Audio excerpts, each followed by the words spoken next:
सुभाष चंद्र बोस जिंदा या मुर्दा पकड़े जाते हैं तो हम अंग्रेज़ों के हवाले करेंगे, अंग्रेजी हुकूमत के हवाले करेंगे। यह साइन पहले कर लिया गया, एग्रीमेंट पहले कर लिया गया और उसके बाद इस देश को आज़ादी ली गई। ये दुर्योग रहा है और भटकते गए। हमरा शीर्ष से ही हो गया। भगत सिंह अगर आते गद्दी पर, सुभाष चंद्र बोस अगर आते गद्दी पर, तो परिस्थितियाँ दूसरी होती। चूँकि मैं विज्ञान का छात्र हूँ और जब जब वो रावण का पुतला दहन होता है तो मैं चिंतित हो जाता हूँ कि लोग रावण को क्यों जलाते हैं। अपने मन के रावण को जलाते नहीं, मन में रावण कुलाच मारते रहता है, राम को कोने में दाब के रख देते हैं और कहते हैं कि हम रावण का पुतला दहन कर रहे हैं, गंदगी का दहन कर रहे हैं। और उसके बाद हमारे साथ एक ऐसे शख्सियत हैं जो अपने बेबाक बोली के लिए जाने जाते हैं और हर बात को बड़ी मजबूती से रखते हैं। सबसे पहले इनका स्वागत करेंगे और सिवान के पहचान में शामिल करेंगे। बहुत बहुत धन्यवाद। कहेंगे वर्तमान समय में जो मौजूदा हालात देख रहे हैं, विकास योजनाओं की बात करें तो बहुत जल्दी रोड उखड़ जा रहा है, क्वालिटी वाला काम नहीं हो रहा है। आखिर ऐसा क्यों हो रहा है? जब भांग घुला है कुएं में तो किसी एक व्यक्ति पर बौराने का इल्ज़ाम कैसा? सब लोग एक ही कुएं के पानी पिए हुए हैं। अब उसमें संजोग से बिरले कुछ लोग बचे हुए होंगे जिन्होंने एकादशी किया होगा, जिन्होंने कोई पर्व किया होगा, शिवरात्रि रहा होगा, वो जल से निर्जल रहे होंगे तो इसलिए बचे होंगे। नहीं तो बाद में पूरा समाज कि ये न के न प्रकार न धन कमा लेना, चाहे योजना डूब जाए तो डूब जाए, अपना बेटा मर जाए तो मर जाए, लेकिन पैसा उससे आना चाहिए। बेटे की दवाई नहीं कराएंगे, बेटे की दवाई में भी कमीशन खा लेंगे, सड़क बनाएंगे उसमें भी कमीशन, मंदिर बनाएंगे उसमें भी कमीशन, जो भी शुभ काम कर देंगे उसमें भी। मैंने मत कहिए, कहने में भी थोड़ा सा शर्म आती है बातें जी। तो एक समय था कि लोग ईमानदारी से काम करते थे। आखिर कारण क्या है कि लोग इतने लोभी, लालची, स्वार्थी हो गए?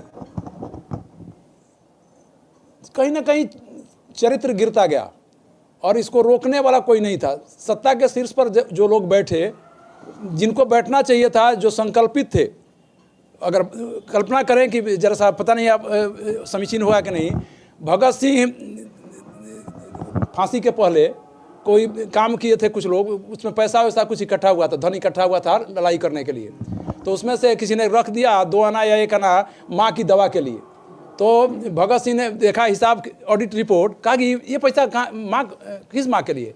तो माँ बीमार है, अस्वस्थ चल रही है, आपकी माँ के लिए भेजा गया। भगत सिंह ने कहा नहीं, ये पैसा नहीं जाएगा, ये भारत माता उससे अधिक बीमार है, अगले जन्म में उस माँ का इलाज करा लेंगे, लेकिन इस पैसा को उसमें नहीं लगाएंगे। एक करेक्टर था।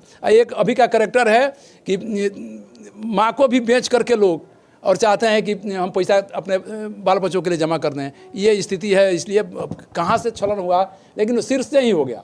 भगत सिंह अगर आते गद्दी पर, सुभाष चंद्र बोस अगर आते गद्दी पर, तो परिस्थितियाँ दूसरी होती। लेकिन उन्हें तो बिल्कुल साइन अप करके कि अगर सुभाष चंद्र बोस जिंदा या मुर्दा पकड़े जाते हैं तो हम अंग्रेज़ों के हवाले करेंगे, अंग्रेजी हुकूमत के हवाले करेंगे। यह साइन पहले कर लिया गया, एग्रीमेंट पहले कर लिया गया और उसके बाद इस देश को आज़ादी ली गई। ये दुर्योग रहा है और भटकते गया और हम रास्ते से भटक गए।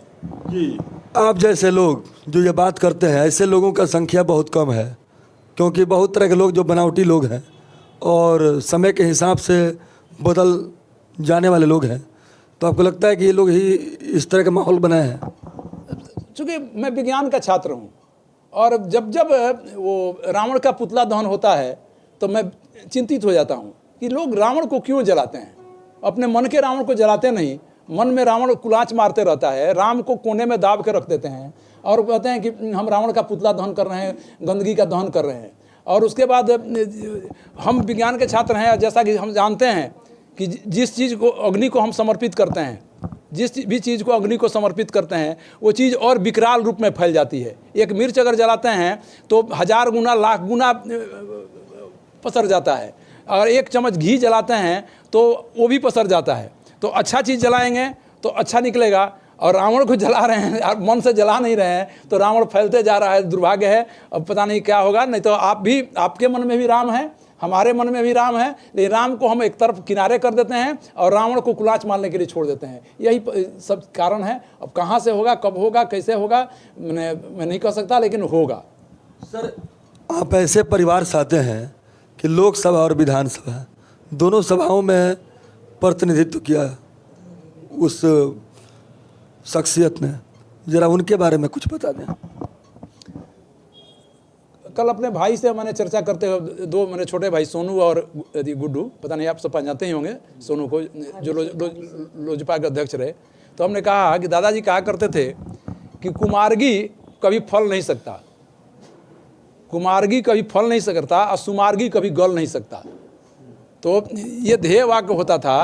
तो भरसक अच्छे राह पर चलना चाहिए, अपने चलना चाहिए, दूसरा कोई चलता है कि नहीं देता है, कोई साथ देता है या नहीं देता है, हम चलेंगे, जहाँ तक चलेंगे, हम नहीं भटक जाएं, हम अपने को जहाँ तक छू रहे हैं। ऐसे मैं नहीं कहता मैं दूध का धोया हुआ हूँ, हर सब पर अगर सोने जैसे धातु पर उसके कैरेट में बदलाव नहीं आते, लेकिन उस पर भी गंदगी चढ़ जाती है और उसको भी भट्टी में डालना पड़ता है, उसको भी तेजाबी करनी पड़ती है, फिर चमक उठता है।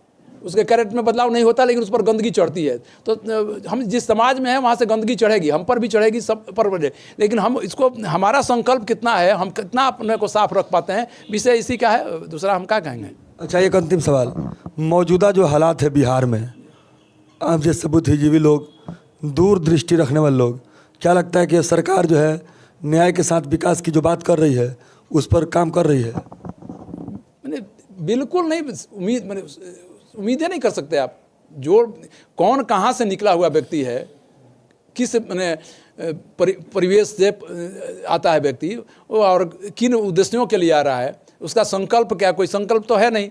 ये न के न प्रकारे न लूटना, अपने को धनी बनाना, अपने परिवार को धनी बनाना और अपने कुनबे को धनी बनाना, जाति का तो हम नाम नहीं ले सकते। तो ये जहाँ ये दृष्टिकोण चल रहा है, बड़ी पीड़ा है। लेकिन तब रहा बात कीचड़ हो रहा है, तो अंत तक कीचड़ में कमल खिल ही जाएगा, लगता है। उम्मीद इसी पर है। नहीं, हाँ, न तो उन्नत तथा उन्नत प्रकृति का नियम एक अखंड है, खिलता प्रथम जो व्योम में गिरता वही मार्तंड है। अतः ये औन्नत ही हमारा ही कह रही, उन्नत कला उत्थान ही, जिसका नहीं उसका क्या पतन भला। तो निश्चित होगा, अगर यदि पतन में गए हैं तो हमारा उत्थान होगा। ये जी।